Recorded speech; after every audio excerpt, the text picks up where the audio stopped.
Now let's get into our program. First, let me welcome Daniel Bridges with the Center for Human Services. Daniel?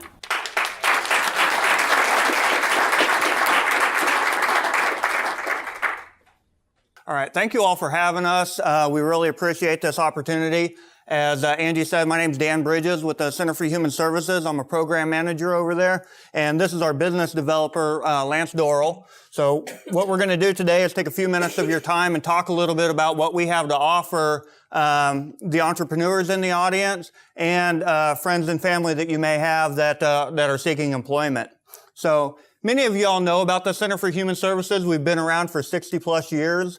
During that time, we've been helping people find employment in various different ways for numerous years as well.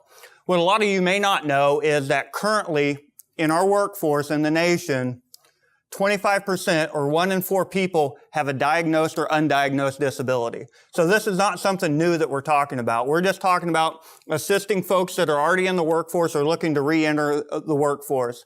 And the benefit for you as an employer is that we're finding dedicated people that want to come in and work every day and earn a living and really try and get off their government benefits. So I'm going to play a quick video for you. Meet Greg.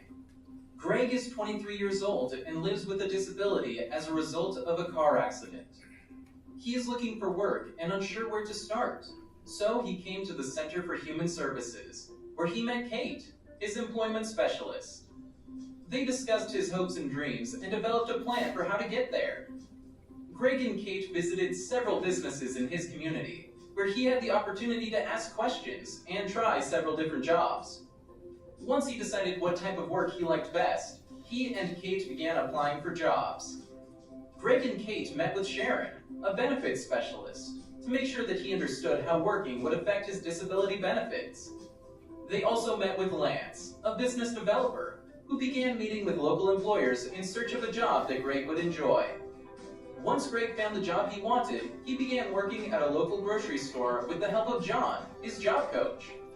Kate and John helped Greg to learn the important parts of his new job, like working the cash register and counting back change.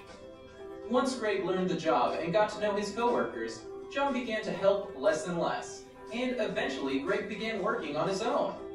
And in just 6 short months, Greg became one of the customer's favorite cashiers, and was even recognized as the Employee of the Month.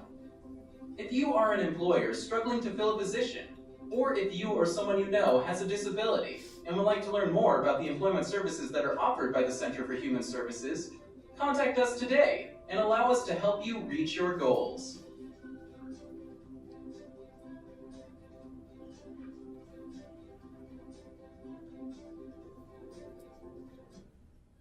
All right, so that's a very brief overview of what we do and how we help folks. Right now, we're going to talk about a few of the folks that we're currently helping, and for that, I'm going to turn it over to our business developer, Lance. Good morning. I'm Lance Dorrell. I'm the business developer, and if you were listening, we were talking about hopes and dreams. That's what we do. We help people have hopes and dreams. And so what that means is I get to go out and talk to individuals out in the community about seeing if they'll give somebody, one of our clients, a shot at working. Right now, the numbers say in America, there are 6 million people, 6 million jobs that are not filled. That's a lot, folks. 6 million. Okay? So this first young lady right here, this is Lindsay. She's been a nurse aide, done housekeeping, done some babysitting. She was in school. She's had a life-altering accident. She is getting herself together. She's trying to get back to school. She wants to work. She wants to do some kind of admin or clerical duties. Okay? This gentleman is Chris. He's been with us since 1986. That's been a while. His family moved here. His father came from Tarkio, Missouri, way up in northwest Missouri, to run the MFA. I think his name was Carol Gregg. Chris has been with us since, like I said, 86. That guy can spot weld with the best of them. I mean, we've had folks from Duke at our place just amazed and just stopped and watched this guy spot weld because he can just eyeball it. Needs nothing, just does it. Chris wants to work and do some spot welding, assembly, packaging, kitting work. This is Mike. He spent 2 seasons at Superior Lawn, but he's looking for permanent work. Mike wants a career, folks. He wants a career. He wants to be part of a team. He wants to go to a place that appreciates him. He wants to work hard. Mike can work in a factory. He can do a lot of different things. Works well with his hands. Just a hard-working guy. He can also drive a forklift, by the way, too. Okay, so this is Matt. We do not have Matt's picture. Matt is very shy. But Matt is very, very intelligent. And I'm going to let you read that stuff real quick. What we do have up there is a screenshot of Matt's website where you can go, you can visit his website, and you can see what all services Matt has to offer. And it ranges from plumbing to carpentry to IT. I mean, the kid can do it all. It's pretty amazing. We've tried to help him with a lot of different computer places. You know, just trying to find the niche for these folks. We're just asking to somebody maybe give us a referral, open a door for us. That's all we're asking, folks. So by the numbers, since 2015, we have assisted over 166 individuals, and that was previous to this week. We're up over 170 right now because we've got several placed the past 2 weeks in finding and maintaining employment out in the community. We're talking about getting out of the sheltered workshop and working side by side with members of the community. We want to take a moment and highlight some of these that we were successful at and some of the workers that have been successful. Okay, so this is Chris. This is up in Marshall. This job came about because the city of Marshall, the mayor, Mark Goodwin, and the city administrator, Dave Hogland, took an interest in us. They saw us, our folks working up there. They basically said they couldn't find anybody that would keep the town clean. Yeah, amazing, right? And so Chris has been there his whole life. Everybody knows Chris, and the guy is a celebrity. I mean, literally, they had to put those cones up because people were pulling over to honk at him and talk to him. That's a true story, too. This is Dylan. Kudos to the city of Sedalia for giving him a shot. He's working down at Liberty Park.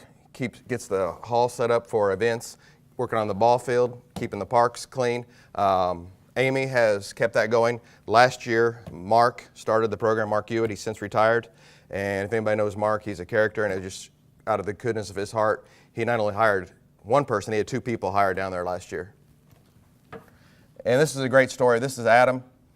Adam has been with us for a number of years in Marshall. Comes from a big family, can drive a forklift, done a lot of different things in his life. Couldn't hardly find him anything, and then Fitzgibbon Hospital was nice enough to give him a shot interview. He works full-time. He works the night shift as an environmental services tech at Fitzgibbon, okay? Works really hard, and now he has progressed. He's passed a lot of tests, and he's on call, and he'll come in if there's emergency procedures in the OR, childbirth, and all those kind of things. It's really cool. All right, so we gave you a brief overview of what we do and how we do it. And, you know, there's other providers in the area, so I want to tell you a little bit about why we should be chosen. Again, we have a full-time business developer that really works with the individual businesses and finds out what their need is and finds out if we have a client that can meet that need. We have a disability benefits specialist that works with the individuals to make sure that they're going to ease themselves off benefits so they don't have financial needs that are going unmet. And what we really like to do is work with one person at a time. We find out what their strengths are, and we find out how they're going to be able to use those strengths to be successfully employed. So our sole purpose is to make sure that people have access to their community. And what we would like to ask for you is that if you're a business that has an employment need that's not being met, please contact Lance. Give him a phone call, and we'll go through our client caseload and find out if we have somebody that can meet that need. Or if you have a family member, a friend, a loved one that may have a disability that is looking for employment, please contact our intake specialist, Laura. And both numbers are the same. You can just call up, say that you're looking for employment services, and we would love to be able to help you.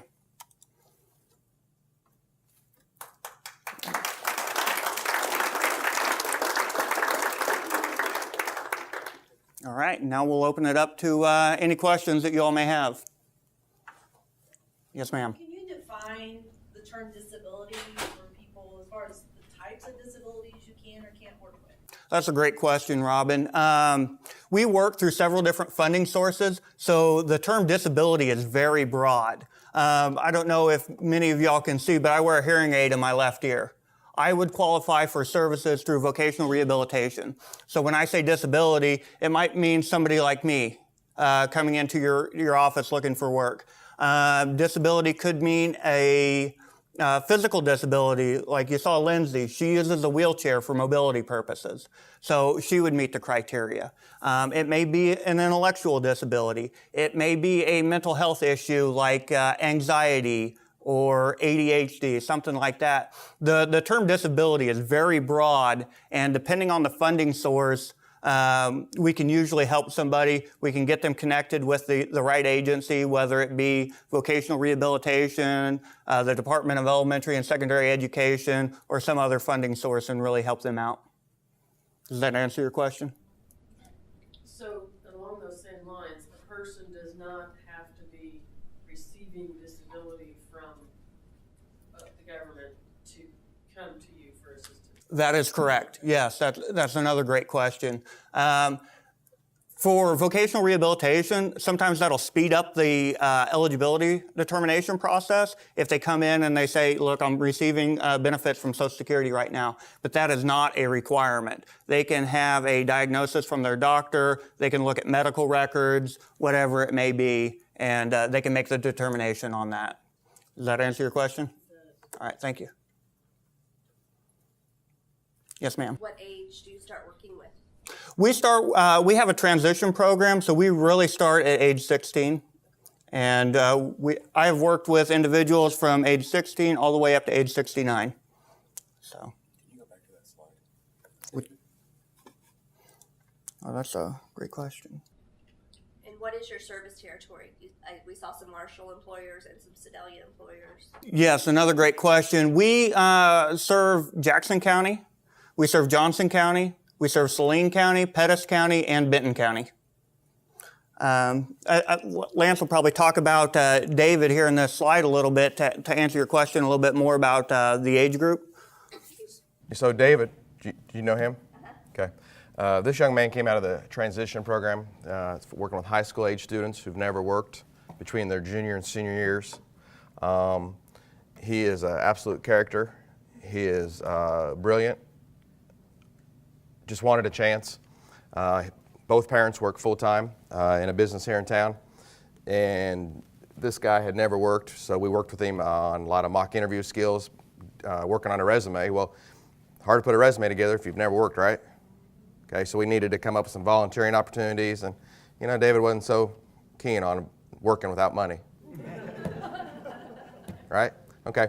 So we spent the summer a couple years ago just trying to do community-based assessments where we would go around and volunteer at a business to learn the business and see if they would give him a shot. So we went to a couple of vet clinics. Help me out, I can't remember. I don't remember what all David did. I know that he worked at State Fair Community College here in several different departments. Yeah, right, he was here. So the fair rolls into town, right? So what do you think David wants to do? Work at the fair. So we pull up and like literally it's 2 days before this thing starts, and I'm thinking, oh, there's no chance, you know. So we go into the administration office and they're like, well, come on in. So we go in there and put him to work, parking cars, and he absolutely loves it. And he did not have any rides to work, so he was riding his bike. Now he's working till like 1 or 2 in the morning, so I'm getting a little concerned, right? You know, because he's out there by himself, and went out and checked on him a couple times, and he's just loving life. I mean, he's talking to all these people, and literally, I'm really thinking, I hope he doesn't take off with these folks, okay? But anyway, he says this is great. He wants to work. He wants to work for the rest of his life out in the community. We went to Walmart. Adam was there. I'm drawing a blank on the manager's name right now. First name Adam. Anthony Huddleston helped us a ton down there. Anthony is a great guy. Anthony hired David to push carts. Now, you can tell he's not a very big young man. At that time, he probably weighed about 100 pounds, and I'm not kidding you, to push carts, okay? It took him a while to build up his speed and stamina, push 3 at a time, worked his way up, and to get to use the mule, it's an electronic cart pusher, you have to do a 10. He did that. He got through all the training. They saw how hard he works, and to make a very long and great story even better, they offered him full-time employment. He now has a retirement account. He's doing really well. He works in produce, and he's now up to 140 pounds. So that's what we do, folks. That's it. And David, this young man, he started at the same time as another client we were serving. And David lives down on State Fair Boulevard. And the reason I'm telling you this is because Lance was talking about how he'd walk back and forth to work at the fairgrounds. You know, it's decent, but he also walks back and forth to work to Walmart. And so does the other gentleman that lives down, really he lives down by the chamber. And he walks back and forth to Walmart. He'll walk to Walmart, he'll push carts all his entire shift, and he walks back because he wants to work. That's the type of folks that we're talking about here. So, yes, sir. Are there financial incentives for the employer to participate in this in any way? There are tax breaks offered through the state of Missouri for hiring individuals with disabilities, yes. Yes, sir.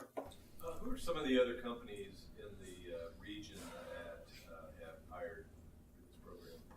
Well, that's a great question, Cliff. The list is long, for sure. I know Walmart has definitely been great for us. Golden Corral. I'm going to go through the easy ones. Then I'm going to turn it over to Lance because he knows a lot more than I do. We recently entered into a contract with Sedalia 200 where we help with some of their janitorial services. Zephyr Manufacturing, we work down there. Norm's Inc. Been great. They have 2 individuals. Little Caesars? Yes. Little Caesars, yes, absolutely. Yeah. We just recently had a gentleman place there this week, and Golden 2 people. Corral, McDonald's, Mazio's has been great, a great partnership. Dairy Queen. Four Seasons Living Center. Yep. Let's see. Going back to Marshall, anybody been to the Aviation Museum? That's really cool, right? We have an individual working there, and she is eventually going to be trained to help give tours. So we're really trying to step outside the box and find individuals' career, not just a job. Missouri Valley Campus up there in Marshall has hired our folks. Marshall Public Schools as well. Where's Amby working up in? Hy-Vee. Hy-Vee's been a great partnership in the city. Great partnership. I know we're leaving somebody out, and hope we don't offend anybody. Looking through the audience, make sure I'm not leaving any employers out that are sitting here. Lamb Tech. Yes. So they've used our services as well. Boys and Girls Club, Oates, Sedalia Democrat. Interstate, for goodness sakes, right? You know. We're going to keep you up there until you remember everything. Yeah. Thank you, Cliff. Any other questions for Dan? All right. Well, I definitely appreciate the opportunity to come up here and speak, and hopefully you all utilize our services or at least refer somebody that could use our help. Dan, I'd like to ask the last question to you and Lance. What is it that we can do as a community to help you? Well, I think the overall picture is if you know somebody that's looking for employment, please send them our way. We would love to be able to help out anybody that we can. And if you're an employer or a prospective employer sitting out in the audience, just keep an open mind. You know, if you see us walking in the door, just listen to us. We're not always going to be able to meet your need, but many times we can. So keep an open mind and please listen to what we have to say. And I think that'd be it.